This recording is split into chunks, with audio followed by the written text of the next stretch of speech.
Alors, bonjour, bienvenue sur la chaîne du domaine Coquelicot. On est le 24 août. Je suis en pleine corvée de vaisselle de la veille. Et je vais en profiter pour vous parler d'un sujet mon Dieu, le propos devrait s'intituler « Faites ce que je dis, mais pas ce que je fais ».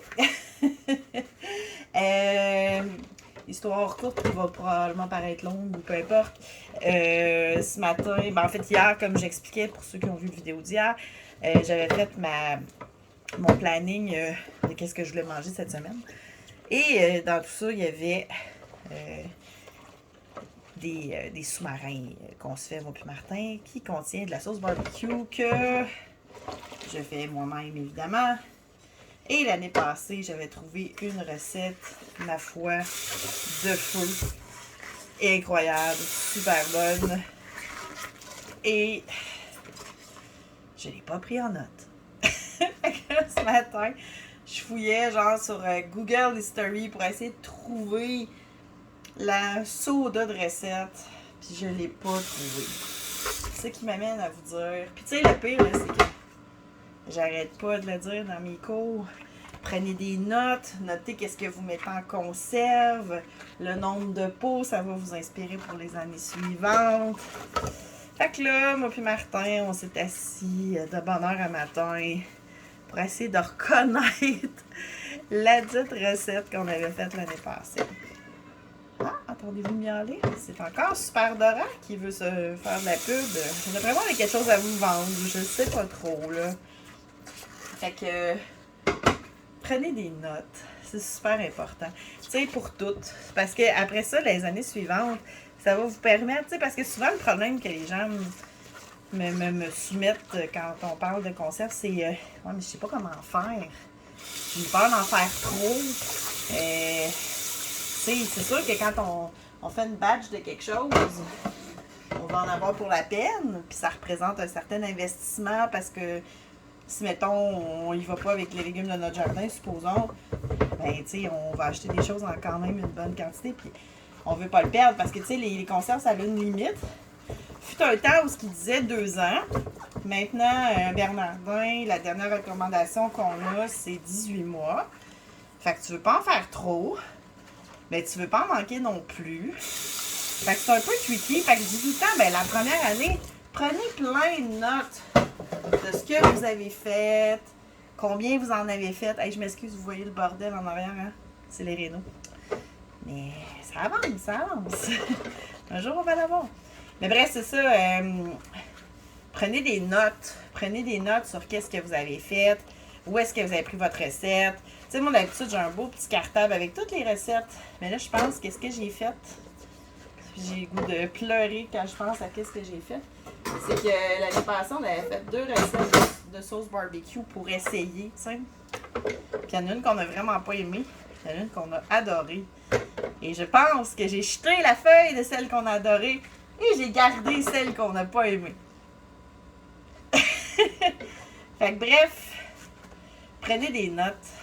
Tu sais, mon petit tableau là, d'organisation que je fais, là, que vous voyez à la fin de chaque jour, c'est pas juste pour savoir ce que j'ai puis pour savoir où ce que je m'en vais. Ça me permet aussi de prendre des notes. T'sais, j'ai un autre tableau à part où est-ce que je vais mettre l'ensemble de ce que j'ai fait, c'était quoi la recette, d'où est-ce qu'elle provenait, tout ça. Fait que bref, hein? Faites pas comme Julie. Prenez des notes. Puis faites imprimer vos recettes. Étape 2 de la journée. Vous vous souvenez, hier, j'ai fait des cornichons bread and butter. Mon 24 heures est terminé. Donc, je peux commencer à voir si mes pots ont bien scellé. Ce qu'on fait, dans le fond, c'est qu'on enlève la bague. Tu sais, ça surprend toujours les gens quand on dit on les range sans la bague. Parce que, dans le fond, le but de tout ça, c'est de vérifier si oui ou non le scellant va rester là tout le temps. Si on met la bague, ben ça nous dit pas, peut-être que c'est la bague qui faisait la pression suffisante, parce que si jamais il y a des bactéries qui se pointaient ou des choses comme ça va faire popper le scellant, ça va l'enlever, puis ça va vous donner une autre indication que votre conserve est plus bonne. Fait que la seule raison pourquoi on réutiliserait la bague après coup, ça serait pour transporter, genre pour donner à quelqu'un, ou tu sais, genre j'amène un peu de conserve chez un ami, je vais remettre la bague pour protéger la bague afin que ça ne décède pas. Donc, une fois que nos conserves sont prêtes, Dans le fond, on enlève notre bague, puis on essuie avec un torchon ou une serviette, dans le fond, un peu humide. Le but, c'est d'enlever... Ben, ça arrive que ça déborde, vous voyez, là. J'ai peut-être un peu trop bouilli, fait que ça a sorti. C'est peut-être un peu pour ça aussi que j'ai un de mes pots qui n'a pas popé. Le but, c'est d'enlever toutes les choses qui pourraient rester là, puis tu sais, au bout de 3-4 mois à l'air libre, c'est moins le fun, puis de prendre des conserves quand ils sont gommantes, c'est moins agréable. Fait qu'on lave toutes nos conserves avant de les identifier puis de les ranger. J'ai souvent des questions sur le rangement. Moi, personnellement, j'ai pas de chambre froide ici. Je considère pas non plus que c'est une bonne idée de mettre des conserves dans la chambre froide. Le but, c'est vraiment que ce soit des trucs qui se gardent tablette à une température correcte. Fait que c'est sûr que s'il fait 80 dans votre maison, s'il fait 30 Celsius dans votre maison tout le temps, ben c'est pas l'idéal, mais tu sais, nous, c'est ça, on les garde vraiment dans une espèce de pièce qui est faite exprès pour ça, qui n'est pas nécessairement chauffée, mais qui se chauffe avec le reste de la maison. Puis, j'ai pas de conditions particulières, à part que je les mets pas trop à la lumière. C'est une petite pièce. Dans le fond, c'est parce qu'ici, on vit dans une maison très ancienne. Là. On pense que la maison, elle a tout près de 200 ans. Puis, dans le temps, il n'y avait pas de salle de bain, comme vous savez. Puis souvent, ce qu'on faisait, c'est qu'on prenait des très petits bouts de pièces, souvent le salon, qui était déjà très petit. Puis on faisait une salle de bain avec ça. Puis nous, quand on est arrivé, il y a eu un dégât d'eau. La toilette se vidait dans le mur. Hey!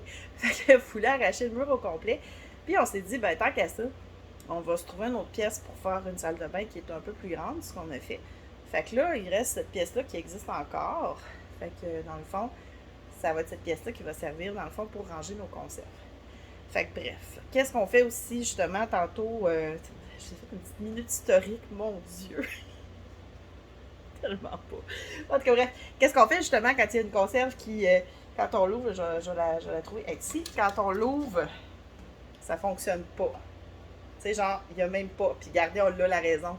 C'est que ça a débordé. Tu sais, hier, je parlais de essuyer bien vos affaires pour être sûr que c'est. Ben, tu sais, en débordant, les graines de moutarde, ils ont dit Hey, party! Fait qu'ils ont été se loger en dessous, fait que ça a fait que ça a pas scellé.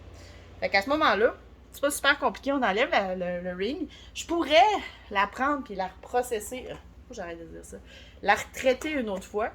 Mais j'en me demande pas de faire ça juste pour une conserve. Fait que dans le fond, ce que je vais faire, c'est que je vais la mettre au réfrigérateur. Je me rends compte à quel point je vais bouger, je parle beaucoup franglais dans la vie. Je suis désolée. Donc, je vais la mettre au réfrigérateur.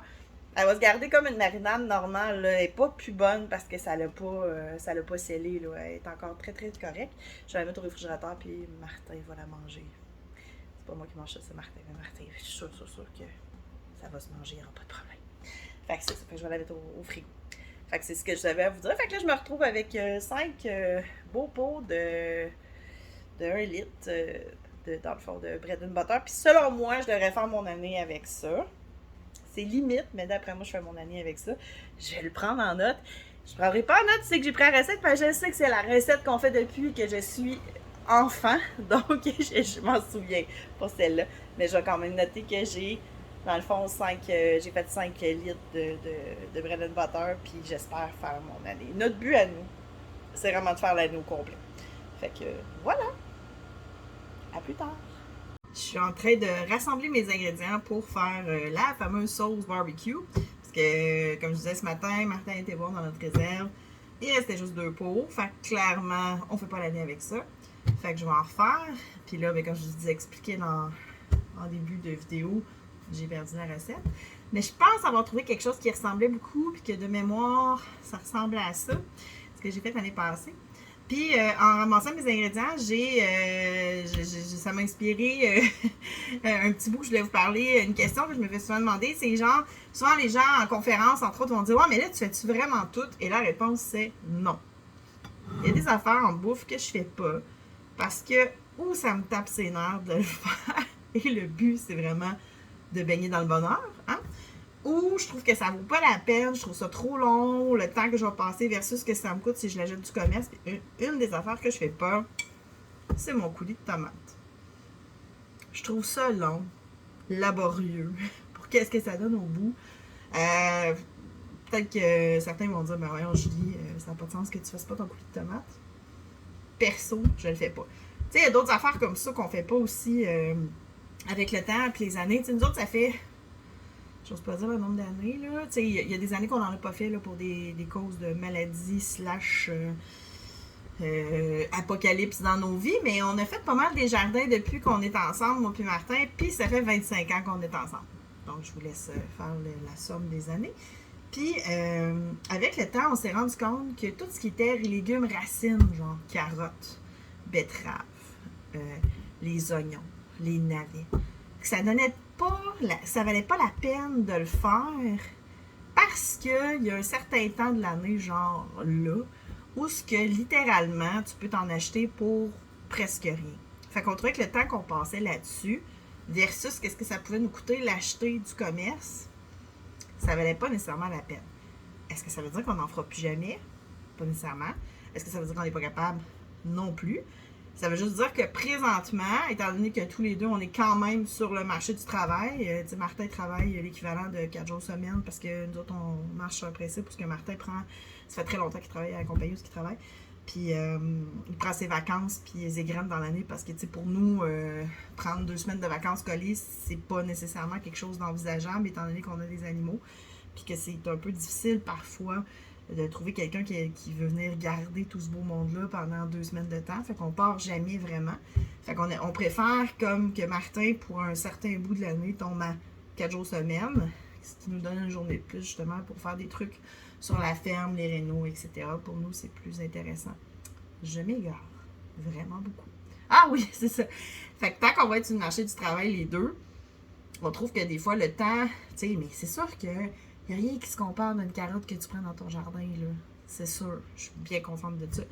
Mais je me dis que pour certaines affaires, des fois, c'est pas une. Tu sais, souvent, je dis aux gens de pas. Tu sais, il y a gros du monde qui voit un peu ce qu'on fait comme idyllique, là. Je dis que non, là. Moi, j'ai beaucoup de plaisir à faire ce que je fais. J'adore ce style de vie-là.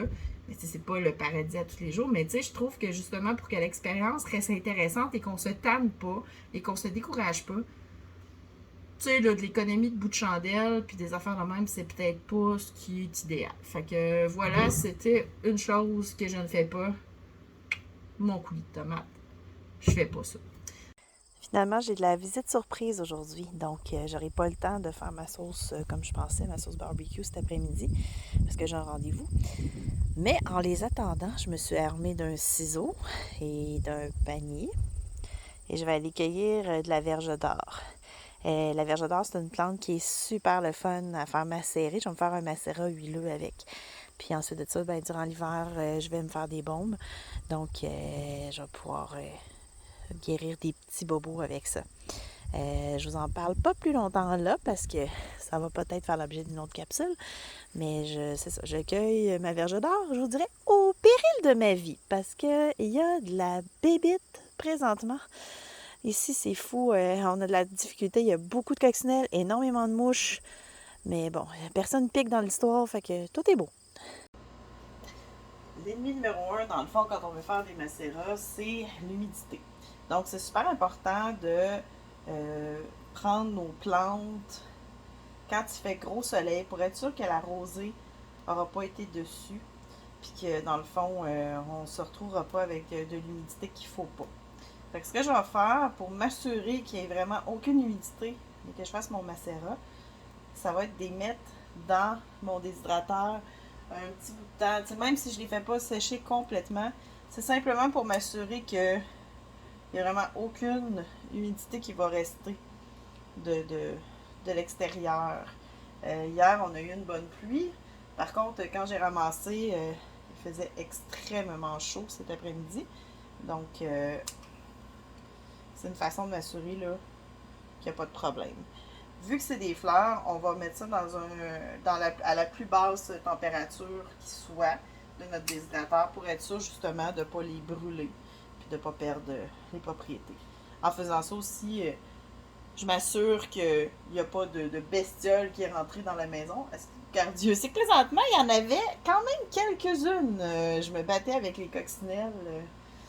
On a une infestation présentement, là, c'est terrible, il y en a partout. Donc, je mets ma verge d'or à sécher et fort probablement demain, je pourrai commencer mon macérat. Petit changement au programme, comme je vous expliquais tantôt, puis je suis changée parce que je reviens de chez mon masso, fait que on n'est pas demain, là, on est encore le 24, je pense, qui est tout le genre. Petit changement au programme, dans le fond, j'ai eu de la visite après-midi, fait que j'ai pas pu faire ma sauce. Puis, pendant que j'étais chez le masso, mon chum a été à l'épicerie, il était chez le boucher, il a ramassé les autres bœufs, j'étais censée faire du bouillon de bœuf. La façon que je fonctionne, histoire d'avoir une vie, c'est que je fais toujours mes trucs du lundi au jeudi.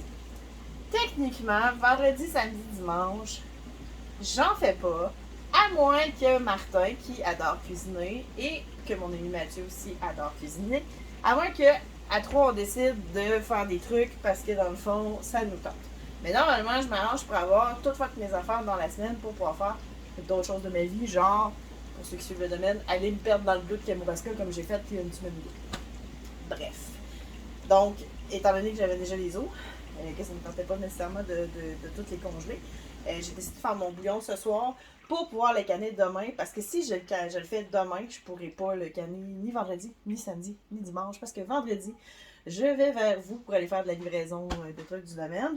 Samedi, j'ai quelque chose, puis dimanche aussi. Fait que, bref, je m'excuse pour la vaisselle, j'espère que ça coupe pas trop le son. Bref, je le fais maintenant. J'avais juste un petit truc à donner. Probablement que la plupart d'entre vous le font déjà. Mais moi, dans la vie, là c'est un peu triste parce que j'ai eu le réflexe de le foutre dans mon bouillon déjà, ce que j'avais. Puis je veux pas vous le montrer parce que c'est pas tout le monde qui est à l'aise avec les autres bœufs. Puis je respecte ça.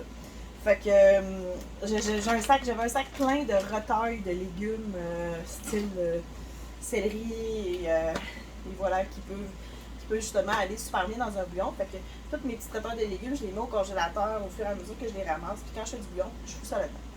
Fait que c'était ça mon petit truc. Fait que là, je m'en vais pour faire mon bouillon de bœuf avec quelques carottes, des oignons et voilà.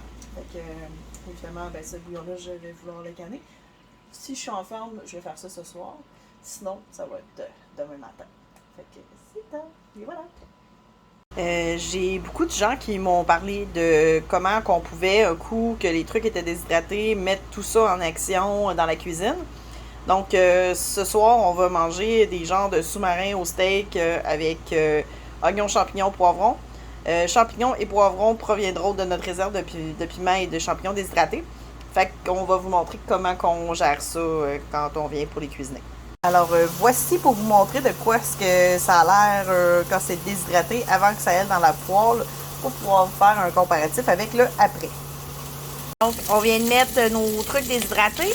On a rajouté un petit peu d'huile par-dessus, à peu près... Martin, combien t'as rajouté d'huile? 2 cuillères à table. À peu près 2 cuillères à table d'huile.